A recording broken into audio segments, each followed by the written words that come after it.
हमने पिछली क्लास में कोलाइड्स पढ़े थे, उनकी क्लासिफिकेशन। तो लास्ट में हमने एसोसिएटेड कोलाइड्स पढ़ा। क्या था एसोसिएटेड कोलाइड्स? कि जिसमें लो कंसंट्रेशन पे तो नॉर्मल इलेक्ट्रोलाइट रहते हैं और हायर कंसंट्रेशन पे कोलाइडल सॉल्यूशन फॉर्म करते हैं, कोलाइड की तरह बिहेव करते हैं। तो उसी में हम कह रहे थे कि मिसल फॉर्मेशन हो रहा है। क्या फॉर्म हो रहा है? मिसल। तो ये जो मिसल फॉर्मेशन है इसका मैकेनिज्म क्या है, ये कैसे फॉर्म होता है, आज हम वो पढ़ेंगे। ठीक है, तो हम एग्जांपल लेंगे सोप सॉल्यूशन का। बहुत ही फेमस एग्जांपल है सोप सॉल्यूशन कि जो सोप सॉल्यूशन होता है उसमें भी मिसल्स फॉर्म होते हैं। कैसे होते हैं वो आप देखेंगे।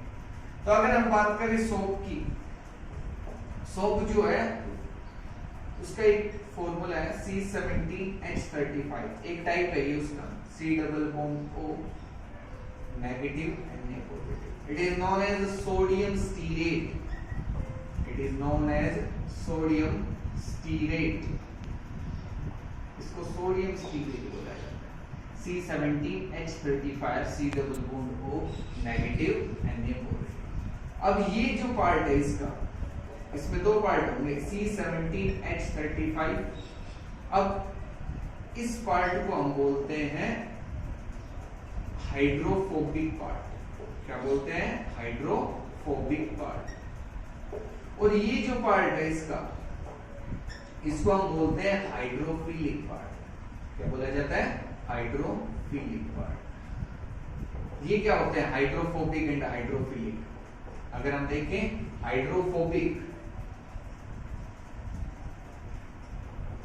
the part which is repelled by water, जो वाटर से रिपेल, दोनों आपस में बिल्कुल भी इंटरेक्शन नहीं करेंगे। Hydrophobic. Hydrophilic part, the part which show attraction, which show interaction with water, which show interaction with। तो ये जो पार्ट है ये तो वाटर के साथ इंटरेक्शन शो करता है, ये नहीं करता। ये पोलर नेचर का है। और ये कैसा है? Non polar. ये कैसा है? Non polar. वाटर कैसा होता है? पोलर होता है। तो पोलर में पोलर ही सब्सटेंस सोल्यूबल होता है, इसलिए ये वाटर के साथ इंटरेक्शन शो करता है, ये पार्ट नहीं करता। अब इसको मैं कुछ एक और वे से रिप्रेजेंट कर सकता हूं कि ये जो आपकी चेन है इसको हाइड्रोकार्बन चेन बोला जाता है। क्या बोल सकते हैं इसको? हाइड्रोकार्बन चेन भी बोला जाता है कि ये हाइड्रोकार्बन चेन है, इसमें केवल हाइड्रोजन और कार्बन ही प्रेजेंट है। तो इसको एक वे से हम रिप्रेजेंट करते हैं जिगजैग मैनर से। कैसे वो देखते हैं? कि आपके पास जो सोप फॉर्मूला है वो ये है, उसको हम इस तरीके से रिप्रेजेंट कर सकते हैं जिगजैग मैनर में। ये जितने भी पॉइंट है, कि ये कॉर्नर है, ये जहां भी बेंड हो रहे हैं, जहां दो लाइनें मिल रही हैं, ये जो कॉर्नर्स हैं इस पे कार्बन प्रेजेंट है। तो ये 17 कार्बन हो गए। उसके बाद C double bond O negative Na positive. ठीक है, आप जरूरी नहीं है हर बार आपको 17 कार्बन दिखाने, आप एक टेल दिखा के इस तरीके से और लास्ट में नेगेटिव पार्ट दिखा सकते हो। आगे हम देखेंगे इसी तरीके से करेंगे कि जिगजैग मैनर में हम कुछ ही बस कार्बन दिखाएंगे और उसके बाद CO नेगेटिव और Na पॉजिटिव। आगे अभी देखेंगे तब आपको बता सकते हैं। लेकिन यहाँ 17 कार्बन है, ये हाइड्रोफोबिक पार्ट है, या हाइड्रोफिलिक पार्ट है। इसको पोलर हाइड बोला जाता है। और ये टेल है, पोलर टेल, इसको टेल बोला जाता है। ठीक है, ये नॉन पोलर टेल है और ये पोलर हेड है आपके पास। अब ये वाटर में एग्रीगेट होके जब इनकी कंसंट्रेशन ज्यादा हो जाती है, एसोसिएटेड कोलाइड्स में हमने ये पढ़ा था कि जब कंसंट्रेशन इंक्रीज होगी तो एग्रीगेट करके मिसल फॉर्मेशन करते हैं। तो जब इनकी कंसंट्रेशन भी बढ़ेगी तो ये मिसल फॉर्म करेंगे। वो कैसे करेंगे वो देखते हैं। अगर हम बात करें मिसल फॉर्मेशन की, तो जो मिसल है वो कुछ इस तरीके से फॉर्म होगा। ये जो पार्ट है ये आयनिक पार्ट था, पोलर पार्ट था। जो नेगेटिव पार्ट था सोप का वो कहां रहेगा? बाहर की तरफ। और जो हाइड्रोकार्बन जो चेन थी, जो नॉन पोलर पार्ट था, वो अंदर की तरफ रहेगा। ये वाटर एक हमारे पास कंटेनर है जिसमें वाटर है, तो वाटर के साथ कौन सा पार्ट इंटरेक्ट करेगा? Negative polar part. तो जहां भी पोलर पार्ट है वो वाटर की तरफ रहेगा ताकि वो उसके साथ इंटरेक्शन कर सके, उसमें सोल्यूबल हो सके। और जो नॉन पोलर पार्ट है, ये जो नॉन पोलर पार्ट है, ये जो हाइड्रोकार्बन चेन है, ये अंदर की तरफ रहेगी ताकि वाटर के साथ कोई इंटरेक्शन ना हो। ये वाटर के साथ इंटरेक्शन शो भी नहीं करेंगे, वाटर से दूर रहना चाहेंगे, रिपेल करेंगे तो अंदर की तरफ रहेंगी। और इस तरीके से एक मिसल फॉर्म हो गया। क्या फॉर्म हो गया? मिसल, सोप मिसल इसको हम बोल सकते हैं। क्या बोल सकते हैं? सोप मिसल। इसी पे एक क्लीनिंग एक्शन जो है सोप का वो वर्क करता है, डिपेंड करता है कि आपके पास जो डस्ट, जो ऑयल और जो ग्रीस पार्ट होगा वो तो अंदर की तरफ रहेगा। कि आपके क्लोथ पे क्या है, कोई ऑयल है, कोई ग्रीस पार्ट है, वो अगर है तो उसको कैसे रिमूव करेंगे कि जो सोप है, जब उसको सोप वाटर में डिसॉल्व करेंगे तो सोप क्या करेगा, उसके चारों तरफ एक मिसल फॉर्मेशन कर लेगा डस्ट पार्टिकल के चारों तरफ। ये क्या आपके पास डस्ट पार्टिकल, क्या है? डस्ट पार्टिकल, ऑयल और ग्रीस, डस्ट पार्टिकल, ऑयल और ग्रीस कुछ भी प्रेजेंट हो सकता है। तो वो तो ऑयल और ग्रीस क्या होते हैं? ऑयल में तो ऑयल कैसा होता है? नॉन पोलर होता है। ग्रीस भी कैसा होता है? Non polar. तो नॉन पोलर में कैसा पार्ट सोल्यूबल होगा? नॉन पोलर होगा। तो ये इसके साथ इंटरेक्शन शो करता है और इसको ट्रैप कर लेता है। और ये पूरा जो मिसल है, अब ये पूरा मिसल जो है ये वाटर में सोल्यूबल है, क्योंकि बाहर तो कैसा पार्ट है? नेगेटिव पार्ट है, और अंदर कैसे है? आपके पास नॉन पोलर पार्ट है। अब ये तो अंदर की तरफ रह गया, वाटर के साथ इंटरेक्शन की कोई जरूरत नहीं है, लेकिन बाहर तो कैसा है? पोलर पार्ट है जो वाटर के साथ इंटरेक्ट करेगा और वाटर में सोल्यूबल हो जाएगा। अब ये पूरा मिसल वाटर के साथ बाहर निकल जाएगा। क्यों? क्योंकि अब ये वाटर में सोल्यूबल है मिसल, क्योंकि नेगेटिव पार्ट कहाँ है? बाहर की तरफ है। जब वाटर में सोल्यूबल है तो उसके साथ डिसॉल्व होके बाहर चला जाएगा। और इसने किसको ट्रैप कर लिया? डस्ट पार्टिकल को। वो भी कहाँ चला जाएगा? बाहर चला जाएगा। तो ये मिसल फॉर्मेशन है, वर्किंग ऑफ सोप। हम इसको पढ़ेंगे आगे और हमारे पास चैप्टर्स में आएगा जब भी हम इसकी वर्किंग पढ़ेंगे कि सोप कैसे वर्क करता है, उसका क्लीनिंग एक्शन क्या है। अब मैंने आपको ब्रीफ में बता दिया कि आपको पता होना चाहिए कि जो आपके सोप मॉलिक्यूल है उसमें जो हाइड्रोकार्बन चेन है वो अंदर की तरफ रहेगी, और जो पोलर पार्ट है, जो पोलर हेड है, वो बाहर की तरफ रहेगा। और ये वाटर में कैसा होता है? सोल्यूबल होता है। ये जो मिसल है ये कैसा होता है? वाटर में सोल्यूबल होता है। और ये अपने अंदर किसको इंट्रैप कर सकता है? एक डस्ट पार्टिकल को, ऑयल और ग्रीस पार्टिकल को इंट्रैप करके और उसको क्लॉथ से रिमूव कर सकता है। तो इस तरीके से जो सोप है उसका क्लीनिंग एक्शन भी हम मेंशन कर सकते हैं। अब आगे हम पढ़ेंगे फॉर्मेशन ऑफ कोलाइड्स, कि हम कोलाइड्स को फॉर्म कैसे कर सकते हैं। हमने पढ़े डिफरेंट टाइप्स ऑफ कोलाइड्स, अब उनको बनाया कैसे जा सकता है उसके बारे में। अगर हम बात करें प्रिपरेशन ऑफ कोलाइड्स की, तो हमारे पास तीन मेथड है। केमिकल मेथड हो सकते हैं, electrical disintegration and peptization. Electrical disintegration को ब्रेडिक्स आर्क मेथड भी बोला जाता है। क्या बोला जाता है? Bredig's arc method.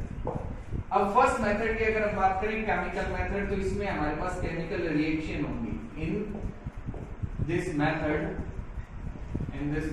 colloidal solution, colloids are formed by chemical reactions such as oxidation, reduction,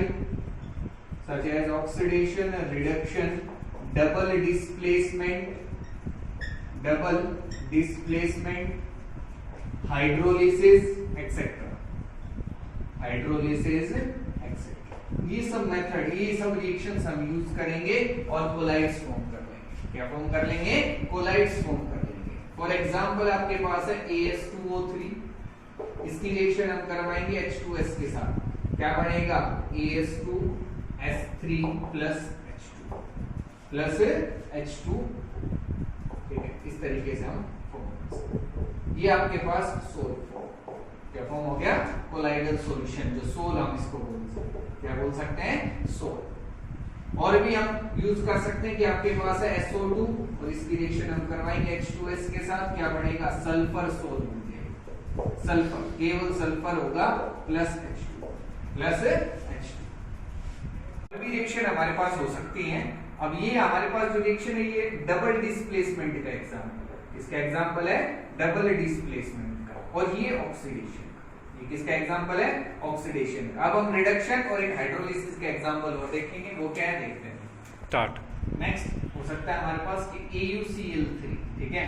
इसकी रिएक्शन हम करेंगे HCHO के साथ फॉर्मेल्डिहाइड के साथ H2 रिडक्शन होता है, और गोल्ड जो है वो यहाँ उसकी ऑक्सीडेशन स्टेट है +3 और यहाँ हो गई 0, तो रिडक्शन हो गया, क्या हो गया, रिडक्शन हो गया, तो उसका रिडक्शन हो जाएगा और ये गोल्ड सोल मिलेगी। यहाँ हमारे पास FeOH whole thrice ferric hydroxide sol हमारे पास मिलेगी हाइड्रोलिसिस की। FeCl3 की जब रिएक्शन कराएंगे H2O के साथ तो हमारे पास FeOH3 जो है वो सोल फॉर्म होगी। तो ये हमारे पास केमिकल मेथड थे। नेक्स्ट हम पढ़ते हैं जो हमारे पास था ब्रेडिंग्स आर्क मेथड, क्या है वो देखते हैं।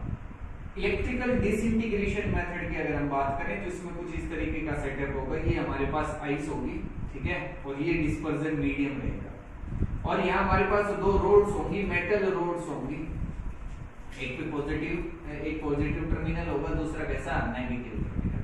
जब इनको आपस में स्ट्राइक करवाएंगे तो यहाँ आपके पास एक इलेक्ट्रिक जो आर्क है वो प्रोड्यूस होगी, स्पार्क होगा इनके बीच में, और स्पार्क होने की वजह से इतना हाई टेम्परेचर होगा कि यहाँ जो ये मेटल रोड्स है ना ये मेल्ट कर जाएंगे।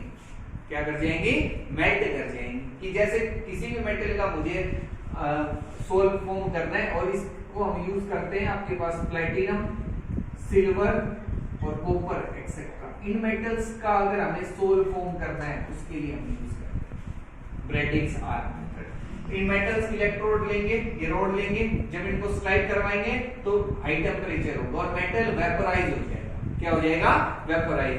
लेकिन वो इमीडिएटली कंडेंस भी होगा क्योंकि बाहर क्या है, आइस है, तो टेम्परेचर लो रखने के लिए हम आइस का यूज कर रहे हैं, और इमीडिएटली वो क्या होगा, कंडेंस होगा।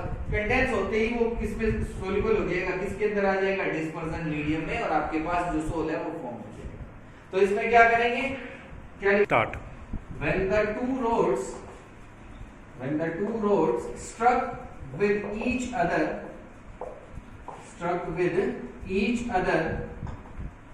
they produces an electric spark or arc, कुछ भी हम लिख सकते हैं, which vaporizes metal, and the metal immediately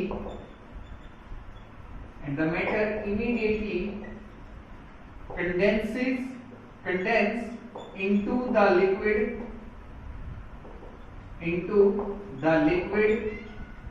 to form colloids,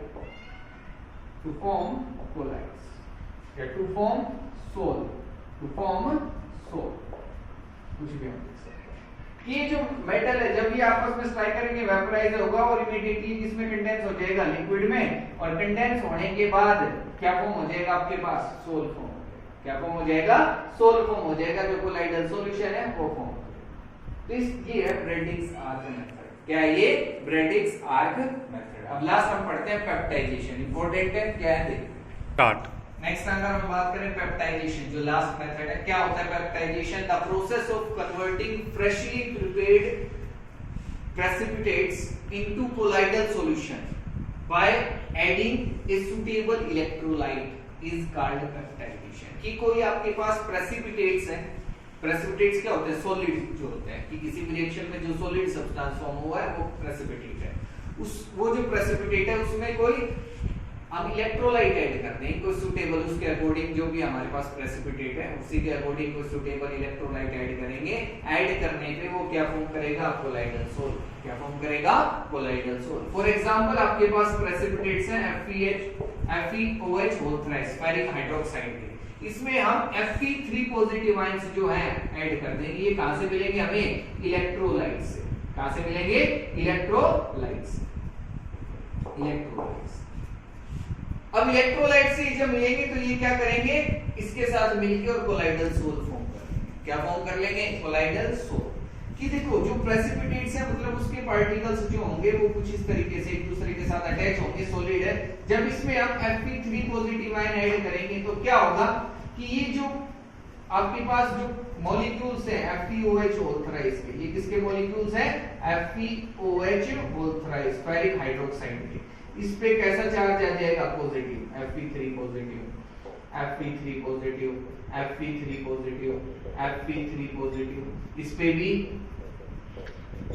positive charge, 3 positive, 3 positive, 3 positive, मतलब पॉजिटिव चार्ज आ जाएगा। और पॉजिटिव चार्ज एक दूसरे को क्या करते हैं, रिपेल करते हैं। जब रिपेल करेंगे तो ये प्रेसिपिटेट थोड़ी रहेंगे, अब एक दूसरे से दूर हो जाएंगे, एक दूसरे से क्या हो जाएंगे, दूर हो जाएंगे। दोनों पे कैसा चार्ज आ गया, पॉजिटिव। कैसा चार्ज आ गया, पॉजिटिव चार्ज आ गया। और पॉजिटिव चार्ज आते ही ये क्या बन जाएगा आपके पास, कोलाइडल सोल्ड। क्या फॉर्म हो जाएगा, कोलाइडल सोल्ड। इस तरीके से पेप्टाइजेशन का यूज करके हम कोलाइडल सॉल्यूशंस फॉर्म कर सकते हैं। ठीक है, तो ये हमारे पास हमने मेथड्स पढ़े प्रिपरेशन ऑफ कोलाइड्स में। फर्स्ट मेथड था जिसमें हमने पढ़ा था केमिकल मेथड। सेकंड जो उसमें हमारे पास केमिकल रिएक्शंस थी, double displacement, hydrolysis, oxidation, reduction. Second था electrical disintegration, Bredig's arc method, जिसमें दो रोड्स रहेंगी, जब उनको आपस में टच करेंगे तो इलेक्ट्रिक स्पार्क होगा, जिससे कोलाइडल सोल्ड फॉर्म होगा। और थर्ड क्या था, पेप्टाइजेशन। अब आगे हम पढ़ेंगे प्यूरिफिकेशन ऑफ कोलाइड्स। वो क्या होते हैं, क्या मेथड्स हैं, क्या यूज कर, कौन कौन से मेथड हम यूज करेंगे, उसको हम नेक्स्ट क्लास में करेंगे। आज आपको इतना ही करना है, कोई डाउट रहती है तो मेरे से पूछें। ठीक है, थैंक यू।